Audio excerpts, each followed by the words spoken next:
할렐루야.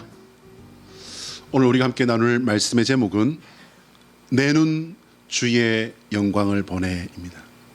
아까 우리 함께 불러드렸던 찬양 그 제목과 같은데요. 이 말씀을 제가 정말로 열심히 묵상을 했습니다. 묵상을 하고 여러 가지로 이 말씀에서 어떤 부분들을 뽑아가지고 우리가 함께 나누어야 하나님께서 오늘 우리에게 하고 싶은 말씀을 내가 받아서 전하는 게 될까 많은 고민을 해드렸습니다. 근데 이 말씀을 묵상을 하다 보니까요, 진짜 여러분 제가 이 본문 많이 봤습니다. 100번은 안 될지 모르겠지만 정말 수십 번을 제가 보고 느낌이 좀 이상한 거, 단어가 잘 이해가 안 되는 거, 문장이 좀 와닿지 않는 거, 그거는 영어로, 제가 영어 실력 정말 보잘것없거든요. 근데 그거 보면서 느낄 정도는 됩니다. 영어로 보고 다시 읽어보고 그렇구나, 또 읽고 또 보고 읽고 보고 생각하고. 그런데 여러분 문득 어제 이제 설교 원고를 정리를 딱 하고 있는데 옛날 노래 가사 하나가 생각이 나지 않겠습니까? 여러분 우리 이제 김희주 집사님은 목사님이 생각났다니까 분명히 아주 대단히 유명하고 아주 위대한 작곡가가 부른 만든 곡일 거야. 예, 맞아요. 여러분 들어보셨습니까? 꿈속의 사랑. 꿈속의 사랑 하니까 우리 이영경 목사님은 뭐지? 잘 모르겠는데 뭐냐면요, 1956년에 가수 현인 선생께서 부른 노래입니다. 한번 들어보시겠습니까? 사랑해선 안 될 사람을 사랑하는 죄이라. 웃지 마요, 웃지 마. 네, 저러실 줄 알았어. 말 못하는 내 가슴은 이 밤도 울어야 하나. 잊어야만 좋을 사람을 잊지 못할 죄이라서 소리 없이 내 가슴은 이 밤도 울어야 하나. 사랑, 애달픈 내 사랑아, 의 맺은 하룻밤의 꿈, 다시 못 올 꿈이라면 차라리 눈을 감고 뜨지 말 것을. 얼마나 좋았으면. 사랑해선 안 될 사람을 사랑하는 죄이라서 말 못하는 내 가슴은 이 밤도 울어야 하나. 제가 현인 선생 노래는 대부분 다 부를 줄 알거든요. 근데 아무래도 이제 제가 이걸 한번 들려드릴까 하다가 참았습니다. 뭐 대충 이런 가사입니다. 이 가사가 이 본문을 그렇게 한 주 내내 정말 시험을 바로 앞두고 요양원 실습이 이제 마무리하는 그런 상황인데도 고민이 되는 거예요. 그래서 볼 때마다 이걸 보고 그러는 중에 왜 이 가사가 생각났는지는 저도 잘 모르겠습니다. 다만 이 곡의 가사를 볼 때 여러분 어떤 생각이 드세요? 사랑해서는 안 되는 사람을 사랑해버린 거예요. 그래서 안타까운 마음을 노래한 것으로 보입니다. 여러분 이 때가 언제라고요? 1956년이라고요. 지금같이 가치관이 그냥 이렇게 혼탁해지고 이렇게 그냥 막 뒤죽박죽이 되어버린 그런 세상 아닙니다, 여러분. 전쟁 바로 직후이긴 했지만요, 그러나 아직도 유교적인 문화가 아주 시퍼렇게 살아있는 그런 때가 아니었겠습니까? 근데 이게 원래는요 외국에서 들어온 노래라고 합니다. 근데 이 노래가 사람들의 마음이나 생각과 이게 연결되지 않으면은 공감이라는 게 될 수 없어요. 원래 그렇지 않습니까? 사람들이 이렇게 공감이 되었기 때문에 이 노래가 그렇게 많은 유행을 탔고, 그리고 먼 세월이 지난 지금도 뻑하면 어떤 상황만 되면 사랑해선 안 될 사람은 착착착착착 이러고 있잖아요. 지금까지도. 자, 여러분, 사랑해서는 안 되는 사람이 과연 어떤 사람일까요? 금지된 사랑에 대해 아파하는 이런 노래를 그러면 사람들은 왜 공감하고 좋아하고 지금까지 수십 년이 흐른 지금까지도 이 노래가 사람들의 그 문화 속에 녹아 있는 걸까요? 사랑해야 할 사람을 사랑하며 살기도 참 바쁜 세상에 사랑하면 안 될 사람을 사랑하는 사람은요, 분명 건강한 사람은 아닐 것 같다라고 하는 그런 생각을 해봅니다. 자, 한번 따라할까요? 하나님의 소원은 우리가 예수 그리스도 안에서 하나님을 사랑하고 이웃을 사랑하는 성도가 되는 것이다. 시작. 하나님의 소원은 우리가 예수 그리스도 안에서 하나님을 사랑하고 이웃을 사랑하는 성도가 되는 것이다. 할렐루야. 하나님을 사랑하고 이웃을 사랑하는 거룩한 성도 되시기를 예수 그리스도의 이름으로 축복합니다. 오늘 본문을 이해하기 위해서는요, 본문 앞에 내용을 간략히 정리를 좀 해야 할 것 같아요. 내용이 좀 많은데 간단히 어떻게 정리를 해봤습니다. 사무엘상 5장까지 거슬러 올라갑니다. 5장에 이스라엘과 블레셋의 전투에서요, 우리가 알고 있는 그 모세의 언약궤. 여러분, 언약궤가 뭡니까? 하나님께서 모세에게 명령하셔가지고 특별히 만든 그런 하나님의 약속의 징표들이 들어있는 이스라엘로서는 어쩌면 정말 가장 중요한 그런 어떤 그 물건이 아닐까 생각되어집니다. 그런데 전쟁에서 이 언약궤를 그만 빼앗겨 버리고 맙니다. 하나님의 언약궤는 블레셋에게 아주 중요한 전리품이 됩니다. 근데 여러분, 이게 전리품이었을까요? 아니면 이제 이것을 믿는 믿음의 대상이 됐을까요?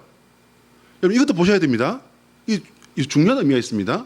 왜냐하면요, 이제 이 언약궤를 빼앗은 블레셋 군대가 이 언약궤가 뭔지를 아니까 이걸 어디다 갖다 놨냐면요, 그들의 섬기는 신, 주신이라고 할 수 있습니다. 그래서 그런 사람들은 뭐 한나만 섬기고 이런 거 안 합니다. 가장 왕이라고 하는 신 중에 제일 신이라고 하는 그 다곤 신당에다가 이 언약궤를 갖다 놓습니다. 근데 여러분, 거기서 난리가 나버리죠. 아시는 바와 같이요. 아침에 일어나 보니까는 이 다곤 신당이 아주 그냥 막 헤집어져 있는 거예요. 결국은 어떤 상황까지 갖게 되냐면요, 다곤 신상이 넘어져 가지고서 목은 목대로 떼굴떼굴 굴러다니고 손목 발목이 다 끊어져서 몸통만 남아 있는 지경까지 됩니다.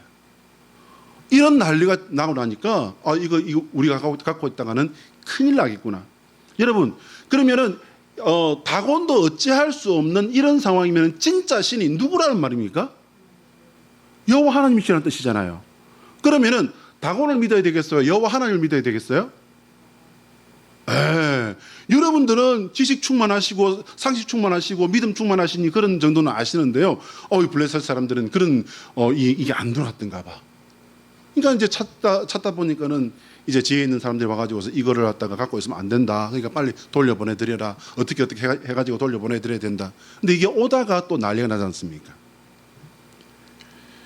이 언약궤가 이제 베스메스로 오게 되는데요. 기란 야림에서 이제 아비나답이라고 하는 사람의 집에 20년간을 머물게 됩니다. 순탄하지 못했기 때문에 그래서 멈춘 거죠. 다윗은 여호와의 궤를 예루살렘으로 모셔오기 위해서 이제 사람 3만 명을 뽑습니다. 그런데 그 뽑은 사람들 중에 한 사람이 여호와의 궤를 모셔오는 과정에서, 여러분, 이게 잘 생각해 보셔야 돼요. 우사라고 하는 우사의 사건이 여기서 이제 일어나 버리게 되는데요. 여러분, 우사의 사건이라고 하는 이게 우사가 잘못한 겁니까? 이거 보셔야 돼요. 저는 생각할 때 아닌 것 같던데요. 20년 만에 예루살렘으로 이제 하나님의 언약궤가 들어오는 일이니까 얼마나 큰 나라로서는 큰 경사가 벌어진 거예요. 예?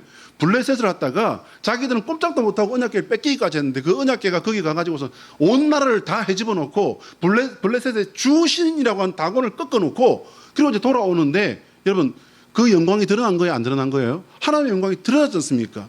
영광의 하나님이 드러나고 이제 그 하나님이 제자리를 찾기 위해서 이제 제대로 섬김받는 제자리로 찾아오는 이 행사죠. 국가적인 큰 경사가 벌어진 거예요. 그러니까는 아주 그냥 난리가 난 겁니다.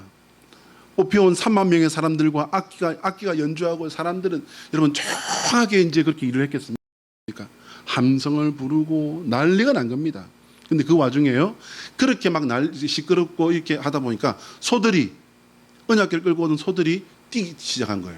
그러니까 소가 뛰는 바람에 언약궤를 싣고 오는 이 수레가 흔들리면서 이제 그 옆에 이 언약궤를 갖다가 언약궤 옆에 오는 사람이면은 3만 명 중에서도 최고 핵심이라고 봐야 됩니다. 그런 그런 사람이라 봐야 돼요. 우사가 여러분 우습게 볼 사람이 아닙니다. 우습게 볼 사람이라고 해서 우사가 아니에요. 그 우사가요, 이 여호와의 귀가 흔들려서 넘어질까 봐 그걸 갖다 딱 막는데 어떻게 됐습니까, 여러분? 여러분, 우리 한글 성경에는 이 부분이요 정확하게 안 나와 있어요. 근데 이 성경을 원어로 찾아가 보면요, 이 우사라고 하는 사람의 죽음이 보통 죽음이 아니에요, 여러분. 찢겨 죽었다라고 나옵니다. 이런 사건이 나버린 거예요. 그러니 이제 이 여호와의 괴가 들어오다 다시 멈춰버립니다. 여러분, 여기서 한번 생각해 보세요. 언약궤가 넘어지는 게 좋겠습니까? 아니면은 욕을 먹도록 자기가 바치는 게 좋겠습니까? 저라면 바쳤을 거예요. 저도 바쳤을 것 같아요. 그런데 이게 어찌된 일이냐고요. 하나님께서는 우사가 그냥 그 자리에서 죽는 것도 아니고요, 아주 처참한 죽음의 꼴을 만들어 버리십니다. 언약궤가 혹여 넘어질까 봐 도와드린 것 같은데, 그런데 어떻게 그런 죽음의 사건이 일어났을까? 성경의 기록에 의하면요, 이게 죽을 짓이었다는 거예요. 하나님께서 진노하셔서 우사를 치셨고, 그래서 우사가 그 자리에서 죽는 일이 벌어져 버린 겁니다. 일단은요, 언약궤가 넘어지지 않았잖아요, 그죠? 근데 중요한 건 뭐냐 하면, 민수기에 여기에 대한 아주 강력한 명령이 있었음에도 불구하고 우사가 이것을 범했다는 거예요. 이게 부지불식간에 한 건지 자기도 모르게 본능적으로 막았는지 그건 알 수가 없습니다. 그러나 이 말씀을 범한 거예요. 우사는 민수기 4장 15절에 제사장 자손이라 할지라도 법궤는 만지지 말아라 라고 하는 이 엄한 명령을 어겨버린 거예요. 두 번째, 넘어졌다 할지라도요, 그건 하나님께서 결정하시는 겁니다. 왜? 그거는요, 하나님의 뜻, 하나님의 명령, 하나님의 영광이 담겨 있는, 하나님을 상징하는 물건 그 자체예요. 세 번째요, 우사는 하나님을 도와드린다고 한 일이 하나님을 우상과 같은 존재로 전락시켜버린 거예요. 자신이 넘어진 것 하나도 어떻게 못하는, 여러분 다곤 신당 보십시오. 다곤이 넘어져서 목이 꺾이고 손발이 꺾이는 그런 과정이 일어났음에도 불구하고 다곤이 어떻게 할 수 있었습니까? 하나님의 영광이 함께 하시기도 했지만 원래 그거는 그냥 우상이었기 때문에. 그러면 우사는 하나님의 이 영광이 함께 하시는 언약의 궤를 무엇과 같이 봤다는 겁니까? 다곤과 같은 우상으로 봤다는 얘기잖아요. 말은 그렇게밖에 안 됩니다. 너무나도 기쁘고 즐거운 축제의 자리가 우사라고 하는 이 사람의 끔찍한 죽음으로 인해서 멈춰 서버렸습니다. 예루살렘으로 올라가던 언약궤는요, 가드 사람 오벳 에돔의 집에 이제 들어갑니다. 가드는 그렇게 멀지 않은 곳에 있습니다. 예루살렘으로부터요. 그로부터 이제 3개월의 시간이 흐릅니다. 어떤 사람이 다윗 왕에게 여호와께서 오벳 에돔의 집에 복을 내리셨대요 하는 그런 말을 이제 전해주게 됩니다. 이제 그 말을 들은 다윗은 어떻게 판단을 했겠습니까? 하나님께서 그 사람의 집에 복을 베푸셨다는 것은 뭐냐면 그 사람의 여호와 하나님을 잘 섬겼다는 뜻이 하나는 될 수 있을 거고요. 두 번째는 뭡니까, 여러분? 하나님의 진노가 어떻게 해요? 멈췄다, 식었다라는 판단을 내릴 수 있는 그런 뜻이 될 수 있는 겁니다. 다윗은 다시 여호와의 언약궤를 예루살렘으로 모셔오는 일을 시작합니다. 그런데 이번에는요, 여러분 이 부분들을 잘 읽어보시기 바랍니다. 야, 우리 시대 말로 하자면요, 이거는 좀 오버를 해도 너무 심하게 한 게 아닐까 하는 정도까지 돼요. 하나하나 읽어보시면요, 충분히 그렇게 생각하실 수 있습니다. 이번에는요, 준비를 경상도식으로 말하자면요, 진짜 단디했습니다. 단디한 거예요.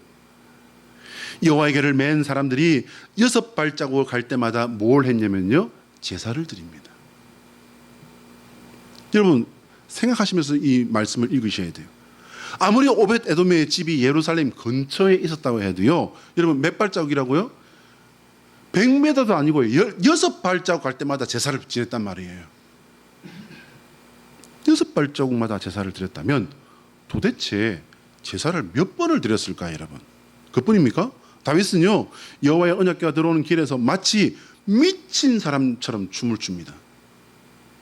여러분 제가 이래도요 막춤에 또 살짝 일각이 있는 사람 아니겠어?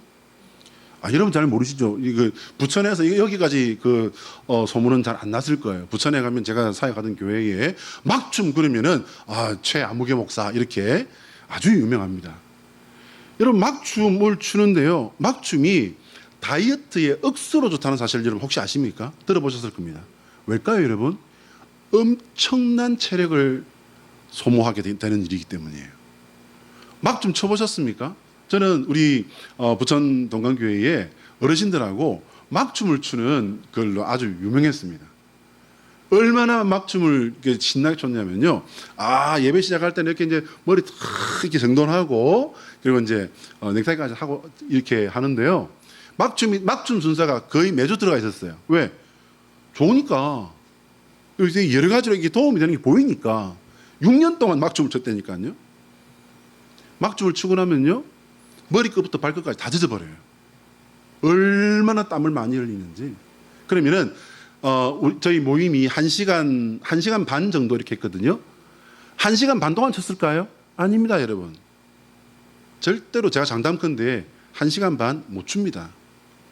제가 3분 동안 있는 힘껏 막춤을 춰내는 분에게 제가 제주도 왕복 항공권을 담을 수 있는 봉투를 드리겠습니다.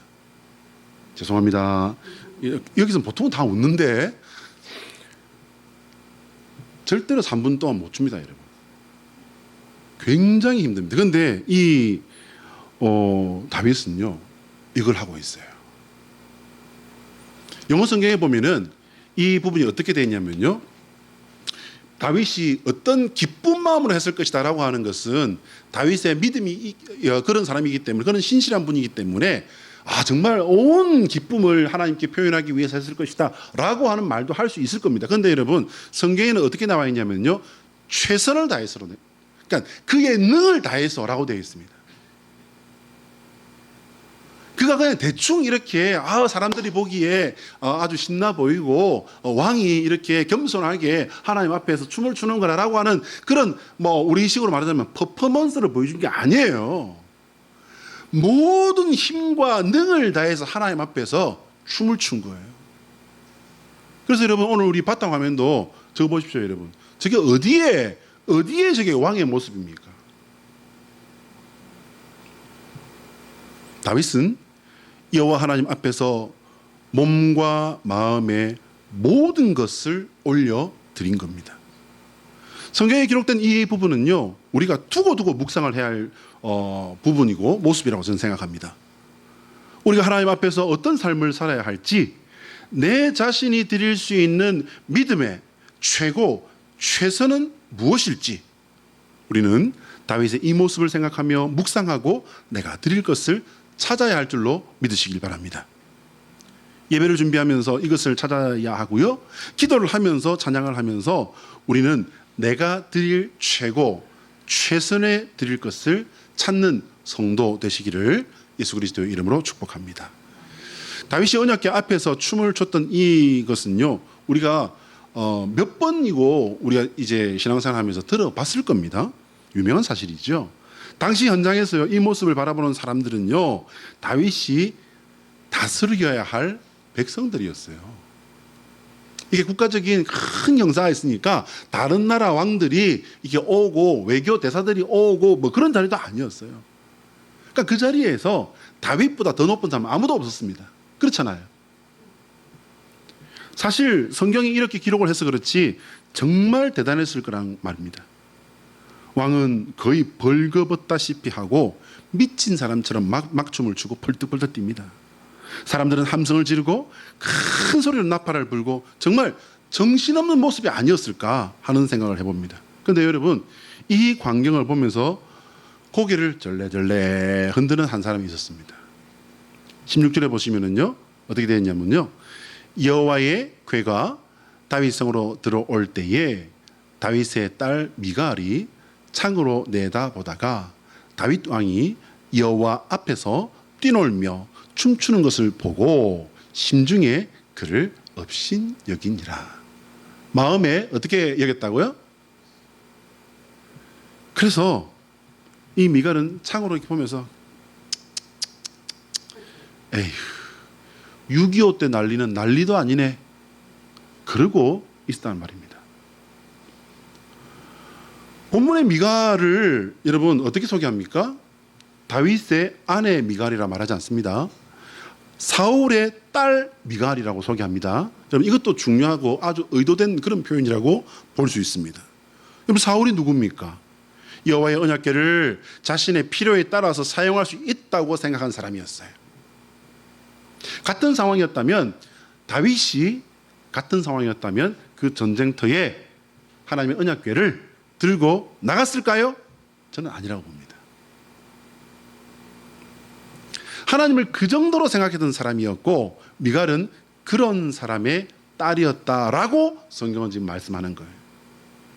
미갈은 자신의 남편이요 이 나라의 왕인 다윗이 여호와의 궤 앞에 모든 것을 쏟아부어 기쁨으로 맞이하고 있는 현장을 보면서 한심하고 유치하다 생각한 겁니다. 그래서 업신여긴 거죠. 여호와의 언약궤가 들어오는 현장에서 왜 이렇게도 다른 모습, 다른 마음이 부딪히고 있었을까요, 여러분? 제사장과 춤 잘 추는 사람을 뽑아서 그 앞에 놀게 했다면, 여러분, 제사장이나 춤을 전공한 사람들이, 전문가들이 춤을 췄다면 잘 췄을까요? 다윗이 춤을 잘 췄을까요? 다윗이 시편을 지은 걸 보면 다윗도 그런 어떤 은사가 있는 것도 같습니다. 근데 여러분 전문가가 추는 춤만 했겠습니까? 아닐걸요? 무의들을 배치를 하고 그날에 춤 제일 잘 추는 사람을 이렇게 앞에 위치하게 해서 춤을 추게 했다면 더 아름답고 더 규모 있어 보였고 더 그럴싸해 보이지 않았겠습니까? 안 그렇습니까 여러분? 그런데 자신이 앞장서는 것보다 이렇게 자신을 이렇게 백성들 앞에 앞세워서 뛰놀게 했다는 거예요. 다윗의 아내 미갈은 사울의 딸로 성경은 규정을 합니다. 일찍이 하나님께서 세워주셨지만 하나님을 밟고 올라선 인간 왕이 사울 왕의 역사예요. 그죠? 사울에게 하나님은요 종교적 대상이고 정치적으로 이용할 수 있는 대상에 불과했습니다. 그런 면에서 본다면 여러분 이 사울이라는 사람이 자기가 왕이 되고 싶어 됐습니까? 아닐걸요? 이 사람 또한 하나님께서 지명을 하셨고 하나님께서 세워주셔서 된 거예요. 그런데 그거는 생각하지 않냐고 뒤에 가서 역사는 어떻게 됩니까? 자기는 실패합니다. 하나님께 제사 드리는 제사의 그 율법을 이 사람은 범해버립니다. 그리고 하나님께서 다른 사람을 세우셨다고 하니까 그걸 알면서도 어떻게 했습니까? 그 사람 죽이려고 10년을 쫓아다닙니다. 그러니 언약궤도 자신의 필요에 따라 자신이 결정해서 움직일 수 있는 것에 불과했던 거죠. 것. 그러나 다윗은요 전혀 달랐습니다. 그에게 여호와께서 이 나라의 왕이었고 자신은 그분의 종이라는 생각이 다윗의 생각이었던 거예요. 자신을 세우신 이도 여호와시고 자신을 또한 끌어내릴 수 있는 이도 바로 그분이심을 다윗은 알고 있었던 겁니다. 다윗은 자신의 모든 삶을 통해 일하시며 인도하시며 신실하게 지키신 여호와 하나님의 영광을 바라보고 따라왔기 때문에 오늘도 내가 왕 이전에 하나님 앞에 하나님의 사람이요 하나님의 종이라고 하는 분명한 자기 정체성을 가지고 있었기 때문에 백성을 본 것이 아니라 하나님을 바라보고 하나님 앞에서 기뻐하고 최선을 다해서 그의 마음을 하나님께 드리는 모습을 드린 거예요, 여러분. 드리는 저와 여러분 되시기를 축복합니다. 실제 하나님의 역사가 다곤 신당에서 여러분 다곤 신상을 꼬꾸라뜨리셨고 언약궤를 여러분 벳세메스 사람들 여러분 한두 사람도 아니에요. 5만 70명입니다. 죽었습니다. 언약궤를 열어봤대요. 죽었습니다. 그리고 여호와 하나님의 언약궤를 자신의 생각으로 만졌던 우사 또한 하나님께서는 죽이셨습니다. 이건 뭐냐면요 그들의 죽음이 문제가 아니에요. 뭐가 드러난 겁니까? 하나님의 영광이 가장 노골적으로 드러난 역사라고 저는 그렇게 해석을 했습니다. 하나님의 영광이 노골적으로 우리 모든 역사를 통해서 보라고 드러나 있었음에도 불구하고 거기서 미갈은 6.25 때 난리는 난리도 아니야. 저게 뭔 짓이야, 채통머리도 없이. 이러고 있었다는 거예요.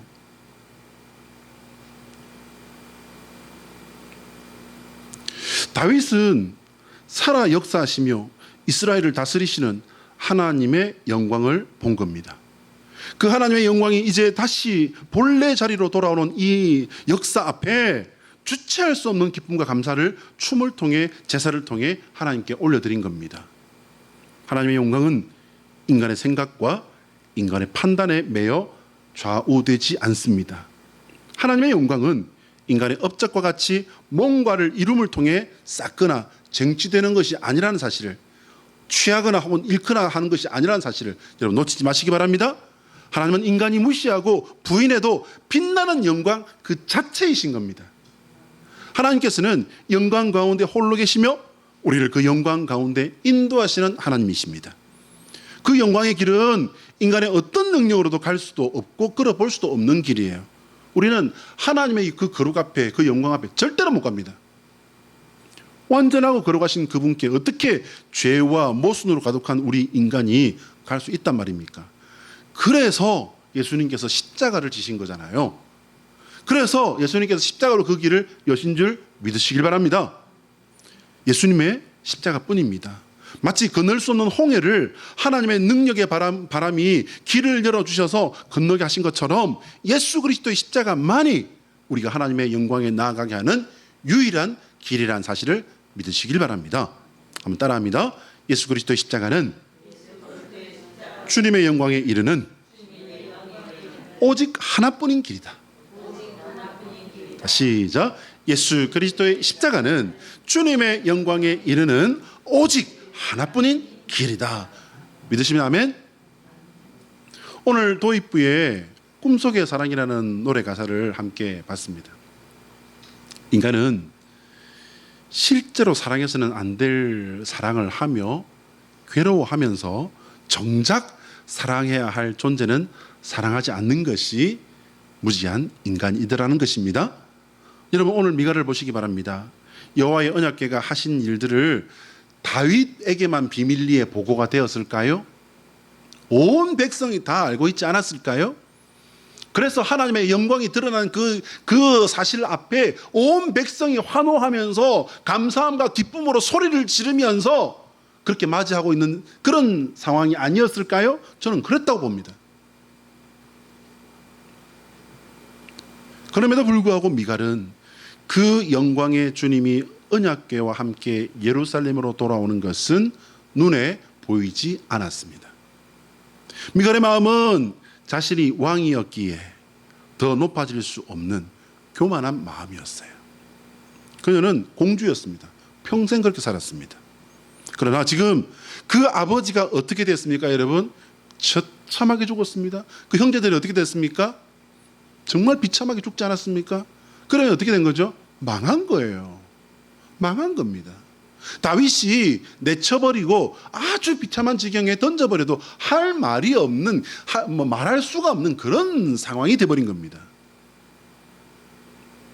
그럼에도 그녀는 생명을 주관하시는 만군의 주님이 보이는 것이 아니라 왕이라는 사람이 다스려야 할 백성들 앞에서 체면도 벗어버린 채 경박하게 막춤이나 추고 있는 그런 꼴만 보인 거예요.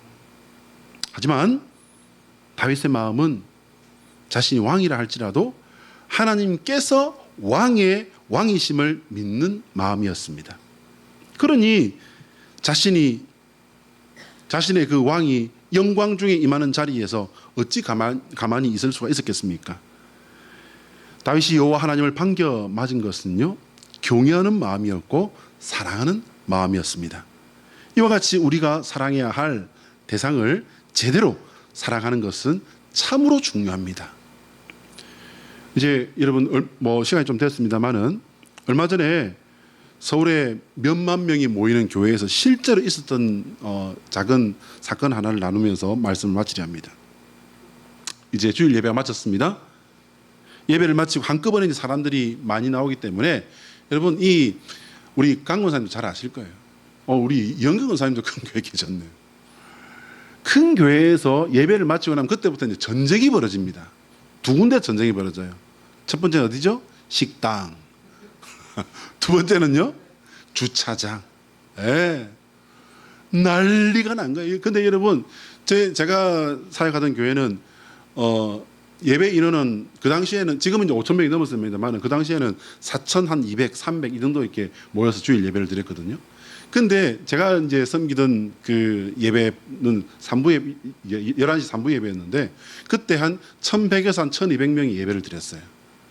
그러니 뭐 그때나 요즘이나 비슷합니다. 1인 1차. 그죠? 최소한 가정당 한 차. 그러니 차가 얼마나 많았겠습니까? 1,200명이 예배를 드렸다니까요. 이건 난리가 나는 거예요. 그러면 여러분, 거기 이제 주차 봉사하는 분들이 주차 봉사를 직업으로 하는 그런 분들일까요? 아니면 교통 순경일까요? 아니면 봉사하는 집사님, 장로님들일까요? 봉사자들이시죠? 어느 교회나 마찬가지입니다. 그 교회도 마찬가지예요. 집사님들, 안수 집사님들, 장로님들 이런 분들이 봉사하는 거예요. 그런데 이제 예배를 마치고 느리느리 찔끔 이렇게 움직이다 보니까 그냥 스트레스 받쳐가지고 짜증이 난 거예요. 그리고 이제 이리 가야 되는데 이쪽 길이 지금 상황이 안 좋으니까는 그 주차 봉사하시는 분들이 아니요 이쪽이 더 낫습니다. 지금 이쪽으로 가세요. 이쪽이 지금 너무 막혀가지고 이리 가셔야 됩니다. 그렇게 이제 지도를 한 거예요. 그런데 이분은 지금 어떻게 해요? 이리 가야 되는데 이리 가라 그러니까 짜증이 나버린 거예요. 싸움이 벌어집니다. 주차 봉사하시는 분과 나가는 사람이 싸움이 나서 이제 예배 잘 드리고 나가던 그 분이 주차 봉사하시는 분한테 침을 뱉어버립니다. 이 사실이 이제 담임 목사님에게까지 보고가 됩니다. 이 목사님은요, 순수하기로 설교 잘하시기로는 우리 대한민국에서 그냥 뭐 거의 손에 꼽아주시는 분이고요, 인품으로도 유명하시고 순수하게도 유명하세요. 이 목사님이 이 사건을 이제 보고를 받고 어떤 마음이었을까요, 여러분? 정말 참담하지 않았을까요? 물론 그분은 아직 미갈 같은 마음에서 다윗 같은 믿음의 사람으로 변하지 못해서 순간 감정을 이기지 못하고 실수를 했을 수도 있습니다. 근데 여러분, 문제는요, 우리도 마찬가지라는 거예요. 저와 여러분도 마찬가지입니다. 하나님의 영광을 바라보는 것에서 조금만 믿음의 눈이 벗어나면요, 우리는 언제 어느 순간 어디에서도 미갈이 될 수 있습니다. 얼마든지 찰나의 실수를 할 수 있고 믿음의 이성보다 혈기가 나를 지배하는 사람이 되어버릴 수 있습니다. 그러니 말씀과 기도와 찬양 안에서 오직 하나님의 영광에 집중하는 성도 되셔서 미갈을 이기고 다윗의 믿음으로 하나님의 기쁨이 되는 저와 여러분 되시기를 예수 그리스도의 이름으로 축복합니다. 기도하겠습니다.